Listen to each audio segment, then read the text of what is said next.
of Moses.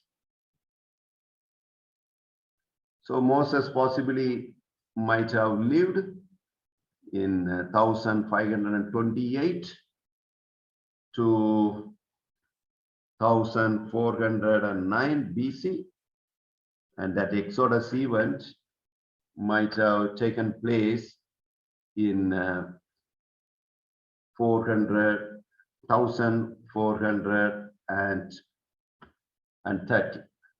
Okay, sorry, 1450. And then we know, yes, we shall begin with a short biography about Moses.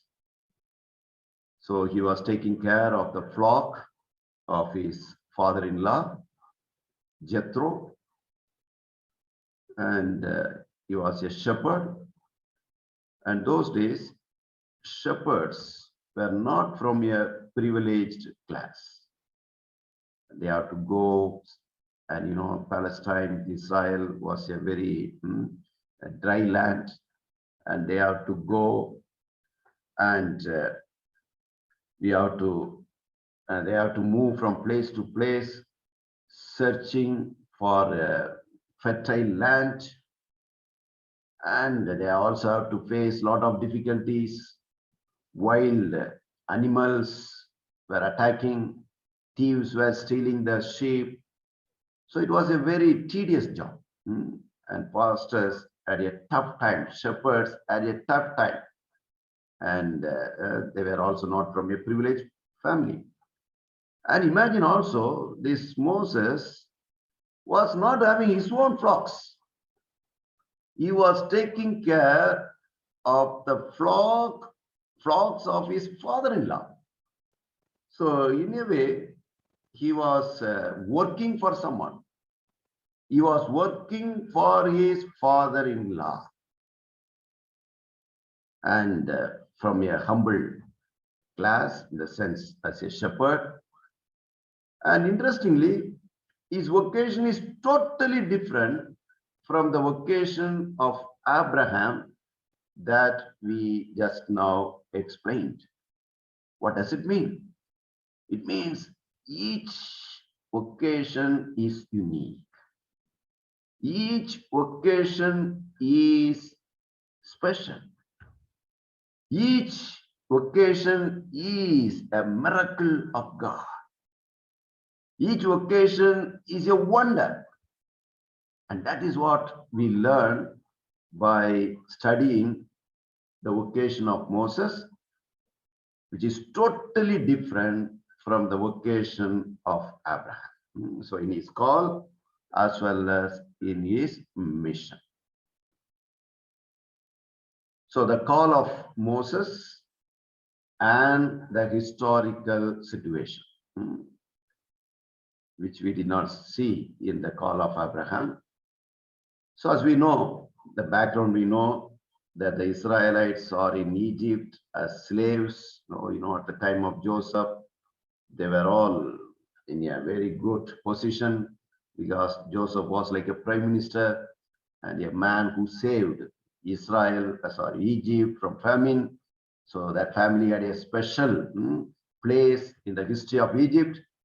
But after the death of Joseph, slowly they were pushed to slavery, and the Egyptians were also afraid of them as they were becoming more and more powerful. So they wanted to weaken them, and then they made different decisions like killing all the firstborn male, and then the population was slowly coming down, and they were at the brink of annihilation, going through real difficulties. They were also asked to do all type of difficult works, so that slowly the race may disappear from Egypt. So the chosen race, the treasured possession, the royal priesthood, the holy nation is at the brink of annihilation. And then they cried to God. They cried to Yahweh. And Yahweh promised that his people would never cease to exist. So they asked, where are you, God? We are going to die. We are going to disappear on this earth. And Exodus chapter 2:25 says, God looked at the sons of Israel and had compassion for them. So God did not forget them. God had special compassion for them. And Moses was called to manifest the compassion and mercy of God. So that is the mission of God, mission of Moses. Moses was called, he has to manifest the compassion and mercy of God. And for the first time, the mercy and compassion of God is seen as the motive of vocation. So God called Moses because God was merciful, God was compassionate, and Moses, as one who is called by God, he is called to express, manifest that mercy and that compassion to people, the Israelites. So the call of Moses, we have it, a big passage. It is there in Exodus chapter 3, verses 1 to chapter 4, verse 17. So you will find the vocation of Moses in chapter 3, verse 1 to chapter 4, verse 17. And we know Moses is at the, I'm just giving you the background, and then we'll see the text. So Moses is at Mount Horeb, or Mount Sinai, taking care of the flock of his apostles, of his father-in-law Jethro, and there appears God through an angel. So this is what we call, we are having the first part. You see, literary form of call narratives. The first one is an encounter. The encounter between God who calls and the person who is called. And Moses is there, taking care of the flock of his father-in-law at Mount Horeb. And there the Lord appears not directly, but God appears through the angel. And then there is fire, there is bush, it is on fire. It is burning, but at the same time, it is not burning also. Interesting, no? Burning and not burning, a strange sight. And we know fire is the medium, yes, a medium of theophany. It is a revelation of God, God's revelation. God reveals himself through fire, through cloud, through wind, and so on. So here God appears through the fire. And then everything happens in utter silence. Everything is in silence. And Moses looks at this strange sight. And then we know slowly he comes near. He comes near to the fire. And there he gets the auto revelation that where you are standing is a special place, holy place. Don't come near. Remove your chapel. And then he says, I am God of Abraham, I am God of Isaac, and I am God of Jacob. In other words, he says, I am a God of ordinary man. I am not a God of books. I am not the God of theology. I am not God of philosophy. I am not God of theories. I am a concrete God. I am a God who lives in ordinary human beings like Abraham, Isaac, and Jacob. God of Abraham, God of Isaac, God of Jacob. And then the motive is also said why God is calling him. All that we'll see in the next slide. Now you see, I have given the vocation of Abraham, the vocation of Moses, the text. And since it's a big text, I have not written everything, only what is important. according to the literary form. Understand? According to the literary form. So first we have the encounter, and which I said how he was taking care of the flock of his father-in-law, and the angel of the Lord appeared to him, and then he manifests himself in the fire, and then God calls him by name, Moses, Moses, and he says, here I am. Then God tells him, don't come closer, remove your sandals, you are standing on the holy ground. And then I am the God of your father, Abraham, Jacob, Isaac, and Jacob. And you see, in the presence of God, he hid his face. And he was afraid to look at God. And this is what actually happens, no? When there is a theophany of God, the normal reaction of human being is fear. He is afraid. He is afraid of God. Then we have the second literary form, that is that mission, which we studied in the last class. So he is given a mission. What is the mission he is given? So I have seen the sufferings of my people. They are suffering, and I have heard their cry, and I cannot. I want to deliver them. I want to bring them back to the land flowing with milk and honey. So I have chosen you. And this is your mission. See, I have marked with yellow color, no? I send you to Pharaoh to bring my people out of Egypt. So this is the mission given to Moses. You go, I'm sending you, and you go. And this send, though in English it is written as send, but in Hebrew it is also halak. Go, halak, go to Egypt and bring my people from the slavery of Egypt. You remember I told you this halak, go, is a call narrative word. Go and bring my people from slavery. Third one, remember the literary form. Please be reminded, which we studied last week. The encounter, then commission or the mission is given. And once somebody is given the mission, the person hesitates. He feels that it is not possible for him to carry out such a huge task. So he expresses his inabilities. He expresses his reservations and what we call the hesitation. So Moses was not like Abraham. So Abraham, without any hesitation, immediately he followed. But here Moses, you see how many objections. I have marked in yellow. I have put also number 1, 2, 3, 4.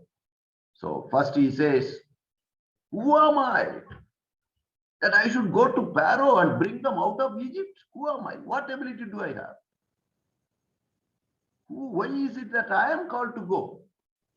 To speak in front of Pharaoh? Who am I? What ability do I have? What qualification do I have? And you have to also understand, he escaped from Egypt, from Pharaoh. He was there. And he killed. And he was afraid that he will be killed. And that's why he ran away all the way from there. And then hiding himself, taking care of the flock of his father-in-law. And then God tells him, you go, halak, go back to Egypt, the same place from where you escaped, and to bring my people. And then Moses says, who am I? Why should I go? What qualification do I have? What ability do I have that I should go all the way from here and to meet the same Pharaoh whom I'm afraid of, and to tell him to let my people, let Israel to come out of Egypt? So first hesitation. So we shall see also the assurance and then later. Then the second one, he asked God, who are you then to send me? Then he says, I am God. There is no, I am God of Abraham, Isaac. I will be with you. Don't worry and all. Then he says, who are you to send me? So first question, who am I? The second question, who are you? What is your name? Why should I go? Why should I obey you? Are you such a big fellow? And then third objection, I can't speak. I have never been an eloquent speaker. And we know a leader needs to be a good communicator. He should be able to impress people by his communication skills. And we know in the history, the great leaders are great communicators. They are able to mesmerize people by their ability to attract, by their speech, by their communication skills. And a successful leader needs to be a good, efficient communicator, speaker. And possibly Moses might have been a stammerer. And that's why he says, I do not know how to speak. I have never been an eloquent speaker. How can I go and speak to Pharaoh? How can I go and convince Pharaoh? What speaking ability do I have? So he speaks about his own weaknesses. So first hesitation, who am I? Second, who are you to send me? Third, I can't speak. And finally, he comes out in a way as a surrender with all humility. He says, oh my Lord, please send someone else. And finally, he says, I don't want to go. Please send someone else in my place. I don't want to go at all. Possibly it is written that immediately God was very angry. God might have told him, a fellow, should have told me first itself now. I don't want to go. Please send someone else. You are telling so many things. Who am I? Who are you? I can't. At the end, you are saying, please send someone else. Okay. Now the next one. So we have hesitation and 4 hesitations. And God gives him assurance. So interesting, huh? If you see the vocation in the Bible, the person who is called often, they hesitate, they say, no, I don't want to go, I have this difficulty, I am a boy, how can I go, I am the last in the family. So they give different reasons. But God is never satisfied. God will never be convinced of our weaknesses or our limitations. God knows us in and out. After knowing all that only, God called us. And by our excuses, by our hesitations, nothing is going to change. You are the one. I called you, man. I called you by name. You are mine. You are the one who is going there. Because you say this, that, I am not going to change. Of course, I will assure you, I will help you. All that will happen. But the person will not be changed. This is like, you might have seen in Geography channel and so on. It's hunting. So a tiger or a lioness is there ready for hunting. So it sits there. It observes how the animals are moving, which one has to be attacked, hunted, and then it takes off. And once it takes off, it targets a particular animal, only that animal. In between, so many animals may pass and all, nothing happened. I have targeted you, finished. Till I catch you, out. There is no way you can escape. And that is what exactly happens also with God. Once God has called you by name, once God has targeted you, you are the one, my precious, treasured possession is you. You are the precious in my sight. That's all. All that we can do is only to surrender ourselves to God. And that is what we see in Moses. So, first hesitation was, who am I? And God answers, don't worry, man, I will be with you. Don't say, who are you? Who am I? No, you are everything. I am with you now. When I am with you, why should you worry about who am I at all? When God is with you, you are everything. When God is with us, we are everything. As Paul says in his letter to the Philippines, with God, everything is possible. I can do everything with God who strengthens me. So God says, I will be with you to strengthen you, man. Don't worry. Who am I? When I am there with you, who can be against you? When I am with you, what can be impossible for you? Everything is possible. Pharaoh, I am there. You will be there. You will convince it. You will do. Don't worry about it. I am with you to strengthen you, to take care of you. Then secondly, he said, who are you? He asked God, no? Who are you? What is your name? And God gives. He doesn't say, this is my name. No. Possibly also, those days, they always thought that God's name cannot be pronounced. We should not pronounce the name of God. And that's why in the Hebrew Bible, that it is written in such a way, the consonant of Yahweh and the vowels of Elohim, so that when we see the name of God, we don't pronounce his name. And when we read Hebrew Bible, whenever we see the Lord or Yahweh, we always read as Adonai, my Lord. We never pronounce the name of God. Because Near Eastern culture, even in our Indian culture also, in some villages, they think the moment we pronounce someone's name, that person becomes our possession. In other words, the person comes under our control. That's why the parents can call their children by name. But the children are not supposed to call their parents by name. Or even olden days, you see, the wife will never pronounce the name of her husband. Because it was understood that pronouncing the name means that, in a way, the husband comes under the control of the wife. So in other words, it simply means you belong to me. So God calls Moses by name. Moses, Moses, I can call you by name, but you cannot call me by name.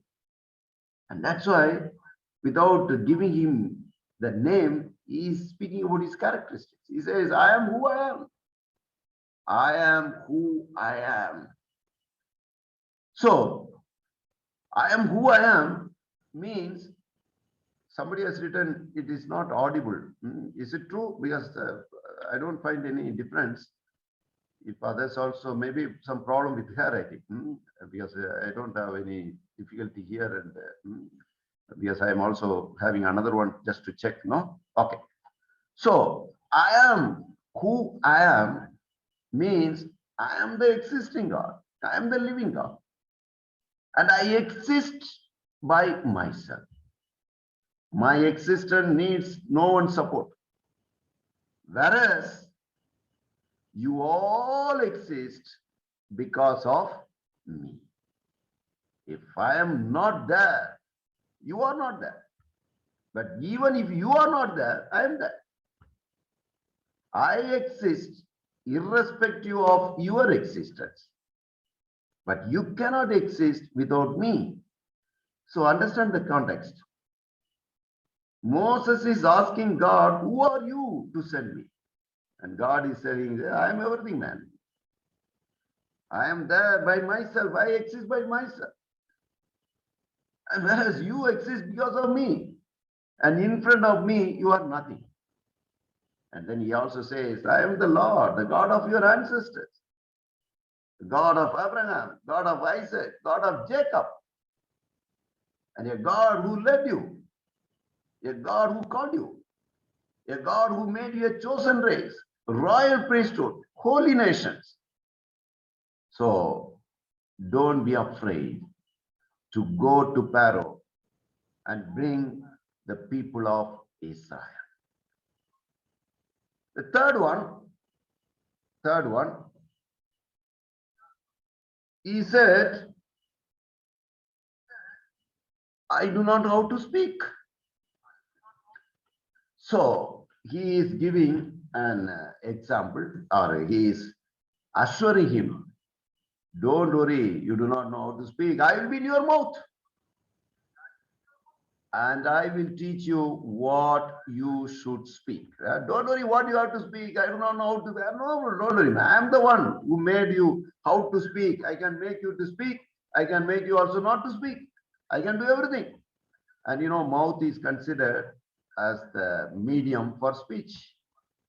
And I will be with your mouth means I will be there to help you to speak whatever you want.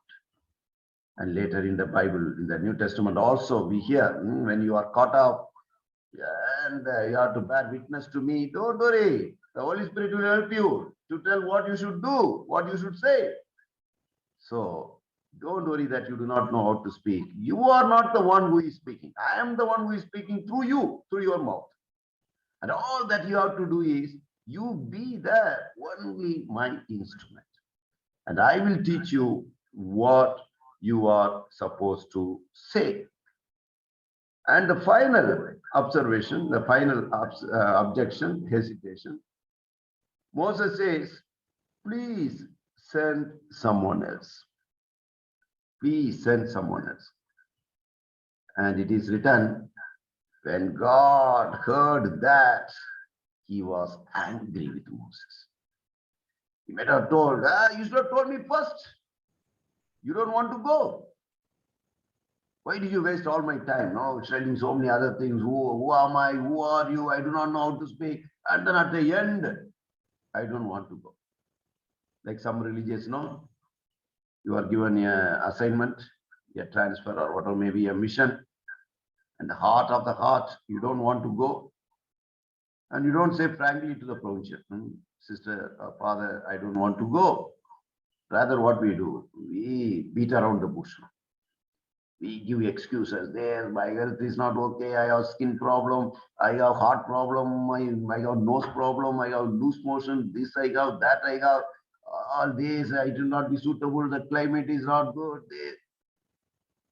And then at the end, when the provincial tries to assure you with all this, like God, at the end, you may say, sister, I don't want to go. Provincial may get angry. Should have told first itself, no. Why wasting your time giving so many lame excuses? That's what happened with Moses. So it is said God was very, very angry with him. But God was also compassionate, patient. He knows that the job, that mission that was entrusted to Moses is a difficult mission. It is not that easy to carry out that mission. So he is given special help. He says, God says, okay, take your brother Aaron. You said you do not know how to speak, but he is a good orator. He speaks well. He will help you. He will be your mouthpiece. So Moses will be the mouthpiece of God, and Aaron will be the mouthpiece of Moses. And God will speak to Moses, and what Moses wants to say will be communicated by Aaron, the Levites.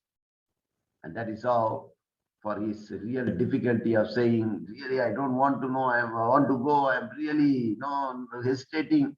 And then God helps him by giving him the special grace or the special help of his brother.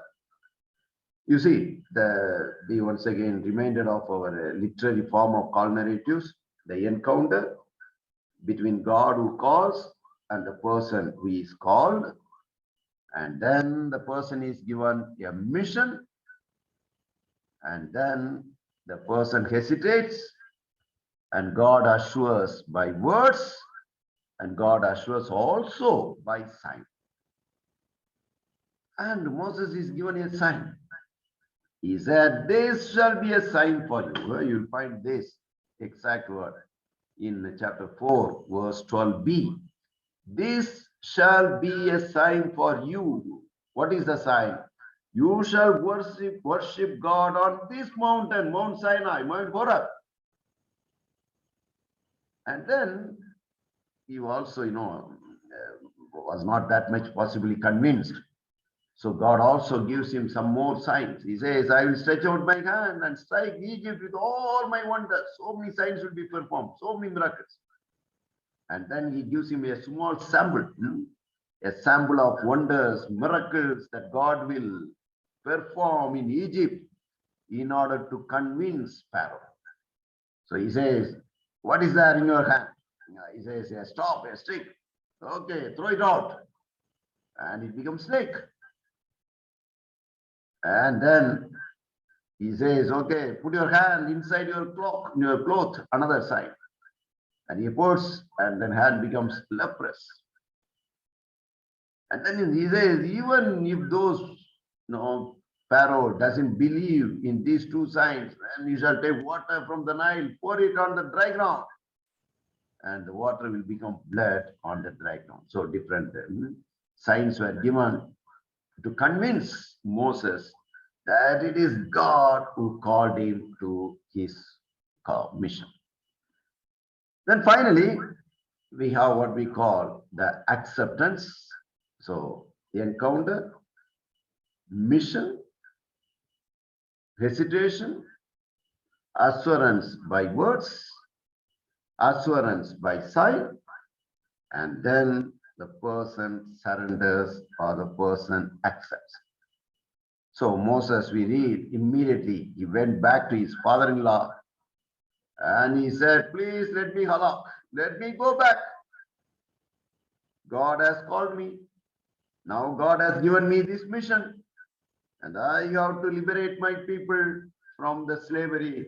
So allow me, let me go back. So that is how immediately he goes back and carries out the mission. So just a few words, which we already seen, a few things. So Moses will be the messenger to liberate the people of Israel from the Egyptian slavery. And in the Bible, there is a lot of Jesus-Moses typology of that. Jesus-Moses typology. That Jesus is seen as a new Moses. And then since we don't have time or it's not our purpose, so we leave it. So Moses is the messenger to liberate the people of Israel from the Egyptian slavery. And Jesus will also be called the messenger of God. For what? He is also to liberate all human beings, not just the Israelites, but all human beings, not from the Egyptian slavery, but from the slavery of sin. You see, Jesus-Moses typology. So the Jesus-Moses typology, we find very clearly in the vocation of Moses. Now, just a few more observations. So this reaction of Moses, we have already seen, unlike Abraham, there is a lively dialogue going on between God who calls and Moses who is called. Whereas in the case of Abraham, we saw there was no dialogue at all. Abraham totally surrenders himself. But the reaction of Moses is totally different. There is a real battle going on between God who calls and Moses who is called. As I already indicated to you, there are 4 objections. Who am I? So he's a shepherd. He expresses the weakness of a shepherd. And he's absolutely unprepared for this mission. So possibly it's very legitimate what he asked for. Who am I? And God answers him. See, what is there in blue is assurance. God says, don't worry, I will be there at your side. When I am at your side, everything is possible. And the second objection, Moses asks God, who are you? Who are you to send me? And the name expresses the essence of the person himself. And now we have the second auto revelation of God. So I am who I am. So God says, that my existence does not depend upon anyone, whereas your existence depends upon me. So you depend upon me. Don't worry, man. I am everything. You go, and I will see to it that you are able to carry out my mission. The third objection, he says, I do not know how to speak. He does not know how to speak. And again, God assures him, telling him, I will be with you, and I will teach you what you should say. Then comes the third objection, where he says, please send someone else. And God is not sending someone else, but gives him a helper in the person of Aaron. And as I said already, when God heard this, that I don't want to go, please send someone else, then God was very angry. It angered Yahweh. But still, Aaron is given as a mouthpiece of Moses. And then comes the total surrender of Moses after all these long process of discernment. And then he goes out to fulfill the mission. And the vocation of Moses is one of the dramatic vocations that we have in the Bible. And we should also see the courage of this man, no? Courage of Moses to talk to God, who resists God, who in a way rebels, gives excuses after excuses. But on the other hand, we also see the patience of God, who patiently listens to this man.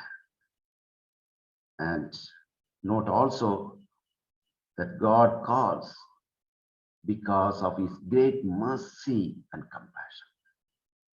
God has great mercy and compassion for his people. And for that sake, he calls human beings to be at his service.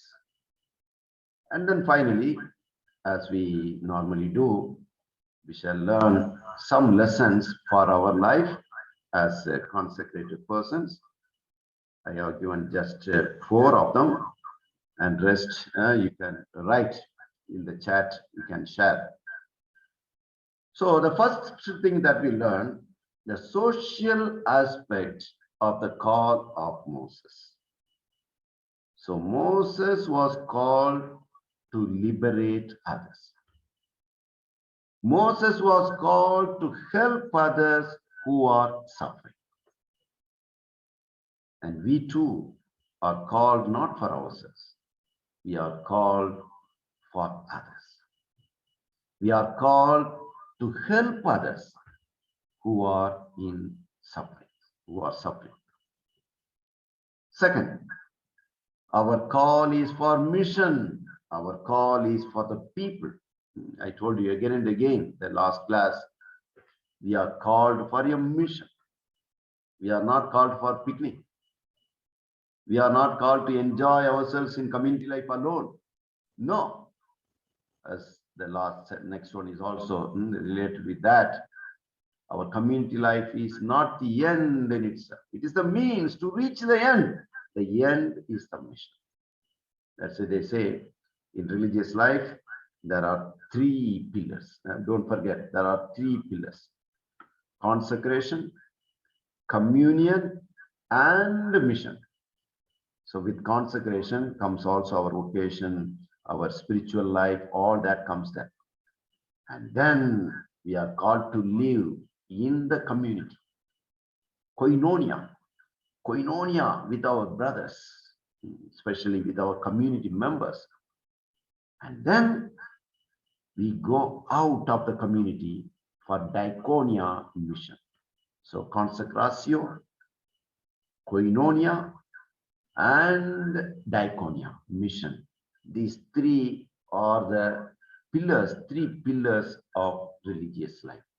So we are living in a community. We have good community life enhances our mission. When we enjoy when we have good understanding, when our community life is so happy, it helps us to go out of ourselves to be at the service of our brothers and sisters, very especially those who are suffering. And finally, like Moses, will also face a lot of difficulties. Since we don't have time to see about the sufferings of Moses. So 40 years in the wilderness, we know how much he suffered. People wanted to stone him, wanted to kill him. They were all the time, they were complaining, lamenting, telling him, why did you bring? And we are here suffering with hunger, with famine, all that. So we will also face challenges, difficulties in our religious life. But there is always the assurance of God. I am with you. When I am with you, everything will be okay. Don't worry, all your sufferings will disappear.